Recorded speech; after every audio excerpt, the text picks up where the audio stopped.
Ohio State and Penn State advance in the college football playoffs with dominating performances this weekend. And everybody's excited about the Buckeyes and the Ducks meeting again in the Rose Bowl. It's not too early for a quick peek at that. Plus, my thoughts on this last amazing weekend. Locked on Big Ten starts right now.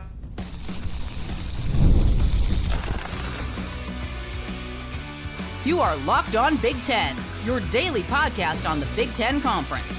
Part of the Locked On Podcast Network, your team every day. Welcome to Locked On Big Ten. I'm Craig Sheeman, 40 years as a sports talk show host and play-by-play announcer, and I want to thank you for making us your first listen each and every day. We are free and available wherever you get your podcasts and on YouTube, part of the Locked On Podcast Network, your team every day. And the NFL playoffs are almost here, but it's not too late to get in on the regular season action with FanDuel, because right now new customers can finish the season strong with $250 in bonus bets if your first $5 bet wins. Visit FanDuel.com and get yourself started. So Ohio State and Penn State, they just breeze through this weekend. The Oregon Ducks sitting back, scouting everything out. And we have to say a word about Indiana's season as it comes to an end, plus our top 10 Big Ten observations from the weekend. But overall, the Big Ten represented itself very well as we began our first ever expanded 12-team college football playoff. Ohio State seemed to have had its game won early in the first quarter over the SEC's Tennessee Vols. That was a wrap early. And by the way, SEC fan, you made a lot of noise about not getting enough teams into the field. You got to do better than that. Like, I think you got what you deserved, but one of your best could not hang with the Ohio State Buckeyes as they came out just laser focused on that game. What an effort by Ohio State. And this is coming off of a Michigan loss where they seemed to be in the doldrums and couldn't quite shake it off. They did. They clearly did. Bad night to be a Tennessee ball fan, no question. And a lot of them traveled. A lot of them snapped up some tickets. I've never seen that much opposing color in the horseshoe ever. Kirk Herbstreit said the same thing during the broadcast. And, you know, that along with Penn State's total destruction of SMU, the Big Ten proved that the top of the Big Ten, which has dominated the top of the college football rankings all season long, is the cream of the crop of NCAA football right now. Speaking of the top, I got a story here I got to share with you about the top-ranked and undefeated Oregon Ducks real quick. Obviously, they had a bye week this week, and they were just sitting back waiting to see who they were going to face. And obviously, it's going to be the victorious Ohio State Buckeyes January 1st in the historic Rose Bowl. Can't wait for that. Going to be a rematch of the Big Ten here, and possibly not only the best game of the Big Ten, but the best college football game of the year, and at least the biggest game of the year, back from in October at Autzen Stadium, where the clock ran out on Ohio State, and it was a one-point game. The Ducks win, one-point win along their way in an undefeated season. So on Saturday night, this past Saturday night, we here at Locked On Big Ten, we went live. For you everydayers out there, you know this. We go live here on our Locked On Big Ten YouTube channel, a live podcast, after a big game every Saturday night or Saturday afternoon. And as soon as the Tennessee-Ohio State game went Final Four, our immediate reaction to that game, as well as the Penn State game and their win over SMU earlier in the day.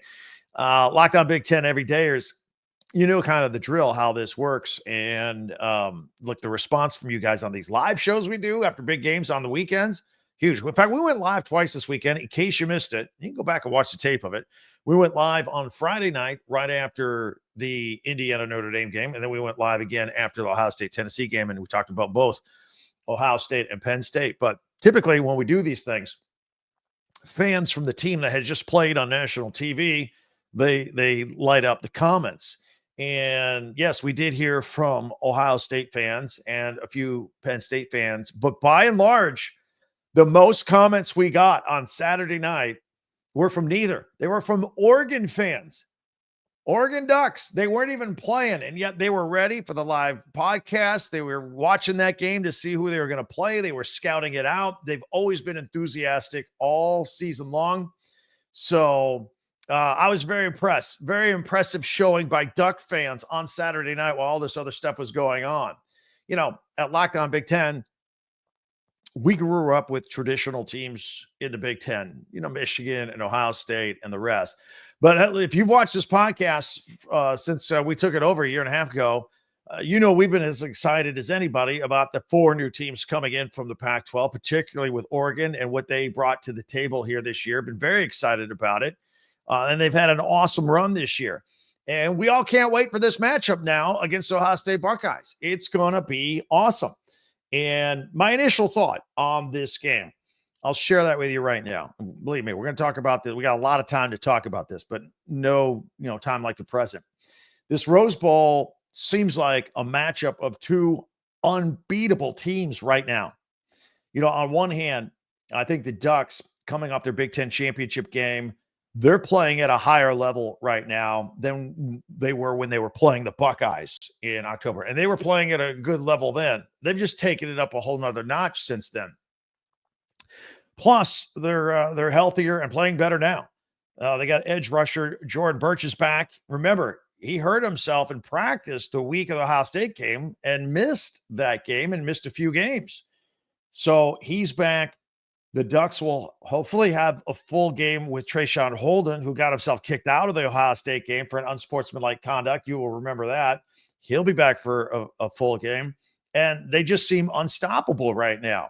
So and I am going to be curious to see if there's any rust, because they're going to, from the Big Ten championship game to the Rose Bowl, they're going to go 25 days without a game.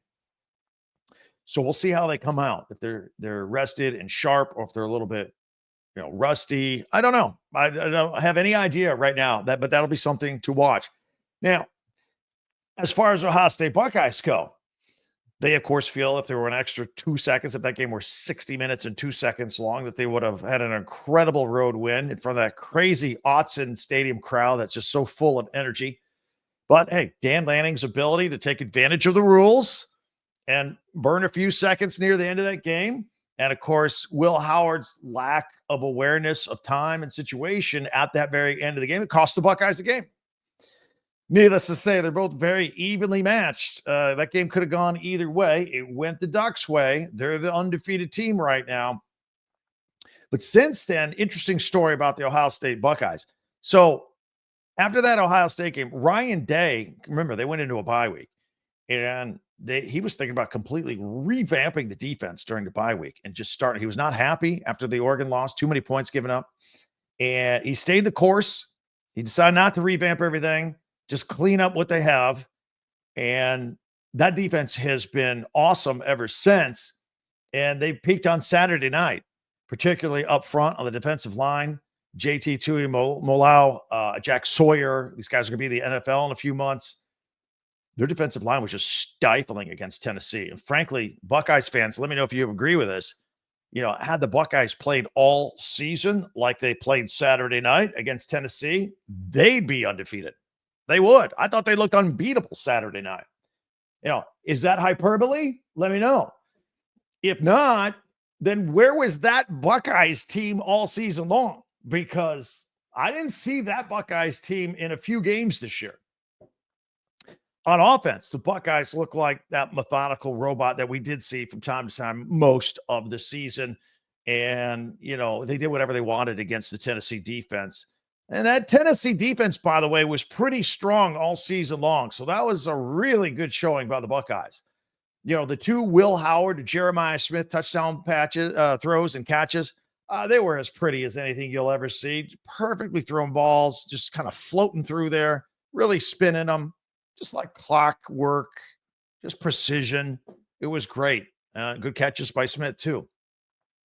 The running game continued to show the dual strength of Travion Henderson and Quinshon Judkins as they both combined for 114 yards and 4 touchdowns. They each scored 2 each. And they combined for 6 catches and 63 yards out of the backfield just to keep the chains moving. So we're going to have some time before January 1, before this rematch. You and I, we're going to have some fun, go back and forth, looking at these teams, looking back at the season, looking forward at this game altogether as we get closer to this game. This is your source for all of that. All Big Ten news, stories, analysis, opinion, all right here on Locked On Big Ten. So thanks for always joining us. Always appreciate that. But mark your calendars right now. I can tell you right now, that we are going to go live January 1st, right after the Rose Bowl for all of our, we'll see who's moving on, Ohio State or Oregon. We will do that. Also, I can't wait for it. Before we continue, quick programming note from us here at Locked On Big Ten to you regarding Christmas and all that's going on this week. So, we're here for you every day. We just have so much fun cranking out so much material every single day here on Locked On Big Ten. We're going to take a little breather. So Tuesday, December 24th, Christmas Eve, and Christmas Day, we're going to take those 2 days off on this podcast so that you and I and everybody spend time with family and friend. We will return on Thursday morning. If you're a subscriber, by the way, hit the subscribe button. If you're a subscriber, you'll have a new episode Thursday, the 26th, ready to go. Okay. And we'll just pick up where we left off. So that'll be a lot of fun. We'll just keep on rolling. We'll have some bowl games to talk about, and we'll keep previewing the college football playoffs with Ohio State, Oregon, and Penn State still alive. So anyway, just wanted to take a half a moment, say thanks for all your loyalty and watching. And I hope you have a wonderful time with your family and friends over the Christmas holiday. But we're not done right here. Not done at all. Be sure to subscribe if you haven't. And do yourself. It's like a Christmas gift to you and me. Just hit the subscribe button, and it's free.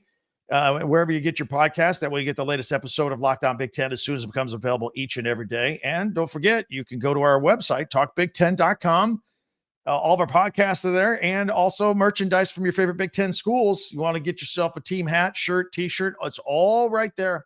Just click it on at talkbig10.com. All right, we have spent some time here talking about the Buckeyes and a little bit about Oregon. Can't forget about the dominating effort by the Penn State Nittany Lions. We do want to talk about them and what they did against SMU and what's coming up next for them.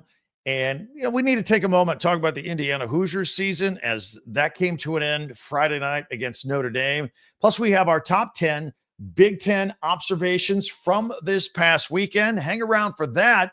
It's all coming up next right here on Locked On Big Ten. Rocket Money. Did Rocket Money help you find any subscriptions you forgot about or what you're paying for twice? Rocket Money made it so easy to track all that down. It's like having a personal assistant for your finances. Rocket Money is a personal finance app that helps find or cancel your unwanted subscriptions, monitors your spending, helps you lower bills so you can grow your savings. It brings everything together in one place, whether it's subscriptions, your spending habits, or even the goals that you want to hit this year. Rocket Money has over 5 million users and has saved a total of $500 million in canceled subscriptions, for example, saving members up to $750 a year when using all the app's premium features. So cancel your unwanted subscriptions and reach your financial goals faster with Rocket Money. Go to rocketmoney.com/locked-on today. Again, that's rocketmoney.com/locked-on. rocketmoney.com/locked-on. Thanks for making Locked On Big Ten your first listen each and every day, especially you everydayers out there. Meanwhile, if you haven't yet, hit that subscribe button on YouTube and share and follow and like Locked On Big Ten wherever you get your podcasts. Locked On Big Ten, your team every day. And don't forget our website, talkbig10.com. All right, SMU at Penn State. Another cold, breezy day in the 20s, 106,000 fans there. Penn State wins the game, 38-10. James Franklin got his 100th win at Penn State. I think we need to start with the defense here. I know 38-10, a lot of offense. Well, there was a lot of defensive points put on the board in this game. Dominic DeLuca had a couple of interceptions. One of them was a pick six. Tony Rojas had a pick six. Team had 3 sacks. So the defense really helped set the tone and just kind of squash SMU and any hopes they had. They have a very good and athletic quarterback, best athlete on that SMU team, and Kevin Jennings. He was just 20 of 36 for 195 yards, a touchdown, but he threw the 3 picks. Again, DeLuca had 2 and Rojas had another one. So those are 3 interceptions. I was talking earlier about Ohio State's 2-headed monster at running back and how powerful they both are and what an advantage that is. Penn State's the other team you got to look at and go, wow, a 1-2 punch at running back. It's been 3 years now. This is nothing new to us. Katron Allen ran for a couple scores. Nick Singleton had a 1-yard touchdown. That helped put Penn State up 28-0. But these two running backs combined for 160 yards and rushing, and then 3 touchdowns on the game. Drew Aller on the day, just 13-22, 127. We really didn't have to do much with the defense scoring points and with the running game going. But keep in mind, I don't know if they're going to try and keep him out of harm's way more with the play calling, but Bo Perbula is no longer there as their backup. He left for the transfer portal. So every time Drew Aller gets hit, we all hold our breath like, all right, he's getting back up, right? All right, let's continue. Although we did get a peek at freshman Ethan Grunkmeyer. He threw a couple of passes, threw an interception, but he got out there to get a feel for it a little bit.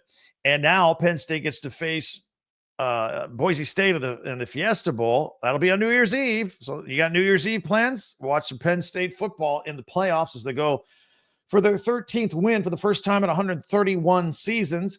Boise State, everything begins and ends with running back Ashton Jeanty, the runner-up for the Heisman Trophy. And if defensive coordinator Tom Allen for the Nittany Lions could find a way to just slow him down a little bit, I think Penn State has enough weapons and other things to take over a game. I think you can make Boise one-dimensional if you can somewhat contain Jeanty. Heck, even if he has a good game, keep him around 100. Just don't let him get 200 yards on you. That's the deal. Penn State's got the 7th best rushing defense in the country. They hold total teams to about 100 yards a game. We'll continue our deep dive on this as we get closer. Again, the game taking place on New Year's Eve. Before we get too far from this past college football weekend, I want to, it all began on Friday night. The Indiana Hoosiers at South Bend to take on Notre Dame. That got the playoffs started. Now, history will show that, there were a lot of blowouts in the first weekend of the college football playoffs. Indiana kept it the closest, sort of. I mean, they only lost by 10. Everybody else got lost by a lot more. Anybody that lost this weekend lost by a ton. So not a lot of nail biters, to say the least.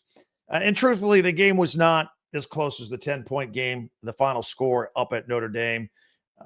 Indiana finished with a flourish of a couple of touchdowns in the final minute and a half there to make it look better anyway. But people will continue to debate whether Indiana should have been in the playoffs. They'll throw SMU, maybe Tennessee into that argument. But despite their record, their schedule was not as challenging as others. But at the end of the day, Indiana won their games. They won them handily. They won them by a lot of points. And they were in the playoffs. And it's nothing to be ashamed of. This was a great season for the Indiana Hoosiers. Curt Cignetti in his first year, 11-2. Think about that. Indiana football and 11-2 record. All in the same sentence. Talking about the same team. Never happened before. Never. And those that watch this podcast know I love all the Big Ten teams, but you may have heard me say once or twice, I don't talk about it a lot. I'm an Indiana grad. Okay. I'm an alum. And that was the most exciting season of my lifetime. And not even close. It was the most exciting football season in my entire lifetime at Indiana. And I can't wait to see what Coach Sig has in store for next season, to be honest. Meanwhile, now that we have a break between one round and the next round in the college football playoffs, bowl season's still going on, and that still involves a lot of Big Ten teams. So we're going to pay attention to that. Thursday, when we come back with our next podcast, there's the Rutgers game against Kansas State. They got their bowl game. Friday, the 27th, USC is taking on Texas A&M. That's in the Las Vegas Bowl. And Saturday, Boston College taking on Nebraska in the Pinstripe Bowl. So we'll talk about those as well. All that coming up. Iowa, Michigan, Washington, Illinois, they all have bowl games coming up. That's next week. We'll talk about that, especially that Alabama-Michigan game is going to be interesting to a lot of people. We will discuss all of that. All right. This past weekend, I had a very observant eye. You know what we do at this point of the program? We always like to make our top 10 Big Ten observations from the weekend. That's coming up next right here on Locked On Big Ten. Hang around. So let's talk about FanDuel. FanDuel is fun. It makes the fun of watching games even more fun. The NFL playoffs are almost here. It's never too late to get in on regular season action as well with FanDuel, America's #1 sportsbook, because right now new customers can finish the season strong with $250 in bonus bets if your first $5 bet wins. They've upped it significantly. Been a great deal here. FanDuel has so many ways for you to pick up the W. And we love betting on which players will score a touchdown first and how many points each team will score. Bunch of fun. So not only can you bet on who will win the game, but FanDuel also has bets for, they call them player props, stats. Are they going to do this amount? All that kind of stuff. So just visit FanDuel.com and join today. That's FanDuel.com for your chance at $250 in bonus bets. Make every moment more with FanDuel, an official sportsbook partner of the NFL. All right, I want to take a look at, I'm going to post them. You can take a look at them. I already know what they are. My top 10 observations for the Big Ten this weekend. Okay, all of the playoff games between with Indiana, Penn State, and Ohio State. We'll put them on screen, full screen. If you're audio only, we will describe these in detail as best we can. And we will start it off at number 10 with a shout out I just gave to the Indiana Hoosiers and Curt Cignetti, 11-2. Nobody's ever going to take that away from them. Phenomenal season. So congratulations to them for that year that they had, which came to an end against Notre Dame on Friday night.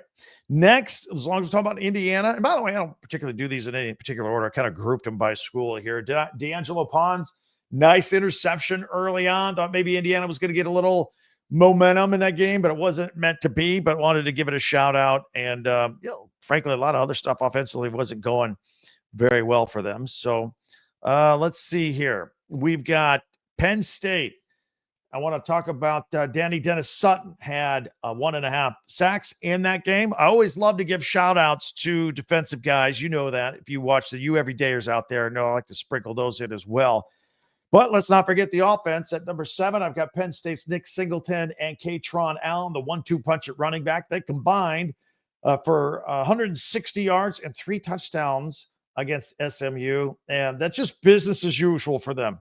If you're new to Penn State football, that's just what they do.